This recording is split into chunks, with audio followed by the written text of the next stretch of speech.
Labdien! Šajā ierakstā pastāstīšu par Resiko ERP funkcionalitāti elektroniskie rēķini.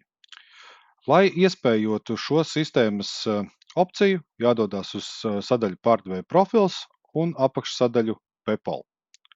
Resiko ERP sistēma nodrošina gan vienkāršotu funkcionalitāti, kur rēķinu sadaļā jums ir iespēja sagatavot šos te realizācijas rēķinus arī XML formātā, gan arī paplašinātu funkcionalitāti, kur šos elektroniskos rēķinus ir iespējams nosūtīt saņēmējiem caur Unified Post elektronisko rēķinu aprits sistēmu.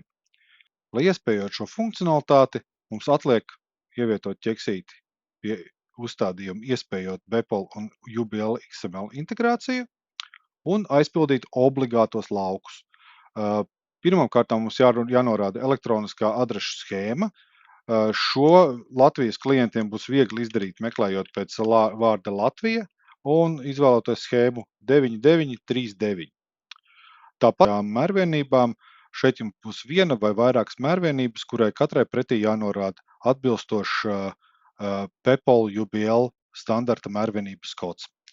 Tas pats attiecās arī uz PVN grupām, kur katrai jānorāda, kāda tipa PVN grupa šī ir, vai tā ir standarta PVN likme, vai kāda citas jau specifiskāka PVN likme gadījumiem, ja strādājat, piemēram, ar ārzemju klientiem. No neobligātajiem uzstādījumiem jums ir iespēja atzīmēt, ka XML dokuments vienmēr tiek pievienots arī izējošajiem rēķiniem. Šis būs aktuāli tiem klientiem, kuri izmanto Resiko ERP sistēmas funkcionalitāti e-pasts, kas ļauj realizācijas rēķinus automātiski izsūtīt no Resiko ERP sistēmas, tad iespējojot šo te XML pielikumu paralēli PDF formāta dokumentam pie e-pasta tiks pievienots arī PayPal UBL XML formāta datne. Un pārējie neobligātie parametri mums ļauj integrēties ar Unified Post elektronisko rēķinu aprites sistēmu. Šai gadījumā jums jānoslēdz ar šo rēķinu pārvaldītāju atsevišķus līgumus, un jums tiks izsniegta šī te API atslēga, kas jāievada jums ir sistēmā. Uzstādījumi izteiksies šādi, jūs izvēlaties, kad jums ir produkcijas konts ar šo te sistēmu, ievadiet savu uzņēmumu reģistrācijas numuru un norādiet jums izsniegto API atslēgu. Kad visi vajadzīgie parametri ir savadīti, atliek saglabāt šos te uzstādījumus un sistēmā sāks darboties jaunā funkcionalitāte. Kā tas izskatās? Turpmāk, gatavojot jaunu realizācijas rēķinu, izveidosim jaunu rēķinu.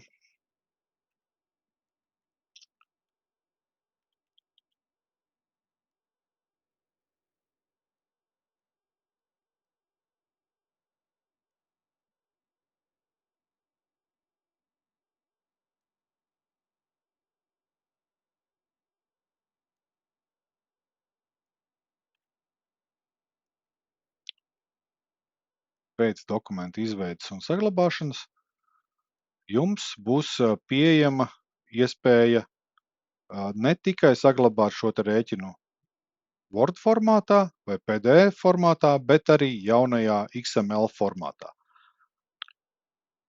Apstiprinot rēķinu tiem klientiem, kas izmanto arī e-pasta nosūtīšanas funkcionalitāti, izvēloties opciju apstiprināt un nosūtīt e-pastu, šis e-pasts tiks nosūtīts ar diviem pielikumiem, gan ar PDF dokumentu, gan XML formāta dokumentu. Tāpatās visiem apstiprinātajiem rēķiniem, atverot šo te rēķinu, jums būs iespēja tātad lejuplādēt dokumentu minētajā XML formātā. Tiem, kas izmanto e-pasta sūtīšanas funkcionalitāti, būs iespēja sūtīt šo rēķinu atkārtoti e-pastā, un tiem klientiem, kuri būs noslēguši rēķinu ar Unified Post par elektronisko rēķinu apstrādi, būs iespēja šo rēķinu nosūtīt automātiski saņēmējam caur šo platformu. Ja jums rodas kādi jautājumi par jauno elektronisko rēķinu funkcionalitāti, droši griezieties pie mūsu klientu atbalsta speciālistiem, kas labprāt atbildēs uz jautājumiem par šo jauno funkcionalitāti.